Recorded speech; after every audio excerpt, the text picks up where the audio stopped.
I'm Tony Massey. I'm a psychiatrist and addiction medicine specialist at Colmac, and some people call me Doc. My name is Rennie Grant. I am a guitar player, as you can see, addictions counselor at Colmac as well, and also a recovering addict. And they call me Roc.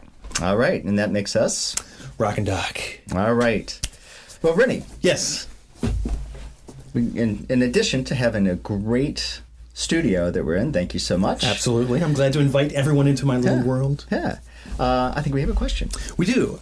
So this one's a little bit different than some of the questions we've gotten. This is actually from a parent. Okay. About their son. So I think this will be interesting. Okay. It says, Doc and Roc. Hi, my name is Warren, and I'm writing to you about my son, Ian. Ian has had a fairly severe drug problem for the past 8 years. He's been mostly using heroin, but also a whole host of other ones, too. Apparently, Ian sounds like, a lot of young people, just sort of whatever comes down the pike, sure, I'll take it. Very, very damaging. Yeah. He's finally in treatment, which is good news. Congrats. And he's been clean for a little more than 1 month. He's had a really hard time with these drugs, and he's just not the same as before. So it sounds like, obviously, sort of maybe some anhedonia, some of the flat effect. We know that with the early recovery, yeah. Yeah. So he's asking, it feels like we've lost him. That's a really painful statement to hear. Like he's a shell of who he was. Do you guys have any suggestions?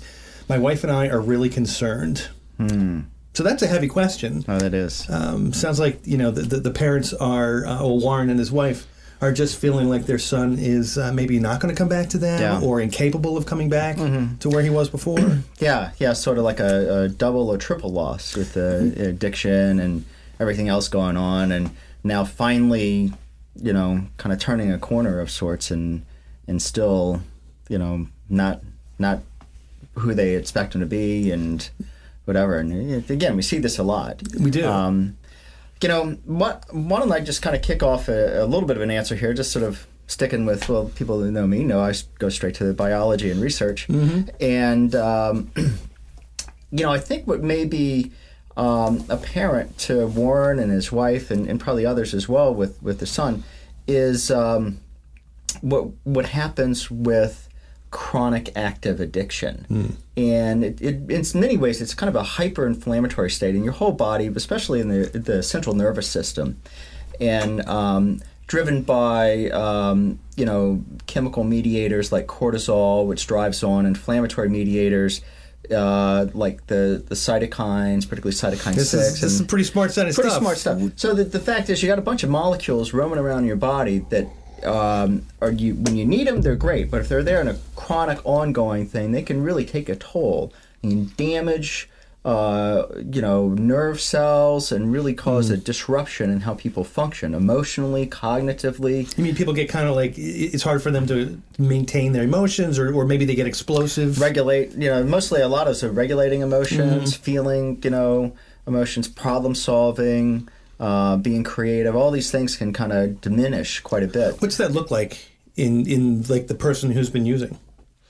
Well, you end up with someone that really has a low tolerance to stress and frustration. So they're real quick to anger, and quick inside to feel like they got to do something to get rid of this awful feeling, which usually hence the relapse process. Relapse the process, exactly, and often disconnected in kind of meaningful ways from people. Relationships kind of tank a lot in that. The good news is, when you remove that, toxic substances that are driving all of this, in this case the drugs and whatever else that is happening with this one, your body goes into healing mode. So there's hope. There's absolutely hope. Okay. And there's a concept called neuroplasticity, and it's really it's kind of a new idea that. And really, it means so your brain is always kind of evolving, and if you just kind of get out of its way, it will repair, regenerate, and in many ways become better functioning than kind of where you started with. But I've always heard that nerve cells can't grow. Is that not true? It's not true. That's right. Really? Yeah. So that's a false pretense that sort of was going on for a long time. Yeah. So now that they realize the brains actually, or nerve cells actually can change. Nerve cells can change, and more importantly, it's the neurocircuitry, which is how the nerve cells interact with each other and drive, thinking and behavior patterns. Really? That the circuitry actually can improve, and again, that's what we see with recovery, that people go on to really blossom as people. Mm-hmm. Well, I've seen that too, and mm-hmm. more from a behavioral standpoint, being in recovery. I've been around a long time, uh-huh. but this time I've been sober for 8.5 years. So, but I've also been in recovery since 1984. So I've seen a lot of people come and go, and the people that stick around change in ways that I've never seen mm-hmm. in people who aren't in recovery mostly. I mean, I think people can change in other ways too, mm-hmm. but in recovery, I've seen people go from a state of just, I guess, flat, mm-hmm. flat, sort of depressed, kind of like mm-hmm. Ian, to somebody who's just outgoing and happy and fun and mm-hmm. spiritual. I could actually be talking about myself, because when I got clean, I was a bit dysfunctional.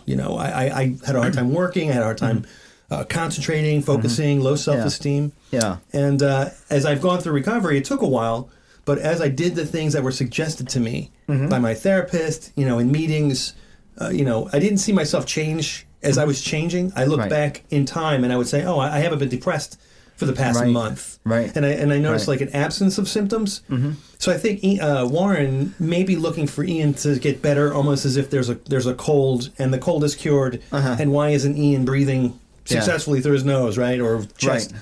And it takes a while, Warren. So I think that the one thing that if you're watching and you are recovering and you're feeling like maybe Ian is feeling, it will change. It will change. I don't want to say it gets better because everyone has a different idea of what better is, but it will change and it will get easier, I think. But it takes work. And like you said, the like we were talking about earlier, the exercise, mm-hmm. and there's some things that people can do actively to change their chemistry. Right. What are some of those things? Well, yeah, and you'll see a lot of people that are running a really good recovery program kind of do pick up on exercise. Particularly cardiovascular exercise seems to drive brain growth. Good nutrition, eating a lot of vegetables and fruits, and kind of being mindful to stay away from the processed foods. Again, that is pro brain health. That really helps you out. So you are what you eat. That's a true statement. You are what you eat. So I think in terms of what Warren and his wife should do to help Ian out, I think support him, support Ian, and maybe help him have space to do some of these things like exercise, some good nutrition, and maybe instead of thinking things won't get better, have an expectation that they will get better, and maybe Ian will kind of see that and kind of move to that expectation. And also, I think one of the mistakes parents make that I've seen a lot is either they're enabling, just carrying the child to the, carrying him around everywhere, or just, why can't you get better? Why can't you change? And allowing Ian to be where he is, whether they like where he is or not. I'm sure if he seems unhappy, he probably is. Allowing him the space to figure out what works for himself. Well, I hope we did it for Warren, and good luck with everything. And I'm glad to hear Ian's got a month in. I expect to hear Warren to give us a note back, letting us know how things are going. Definitely. So Warren and anyone else, if you've got questions, please don't hesitate to send them to Roc Doc Recovery. It is Roc Doc Recovery, right? I forget the and. RocDocRecovery@gmail.com. Questions, comments, whatever. So thank you, and we'll see you next time. See you next time.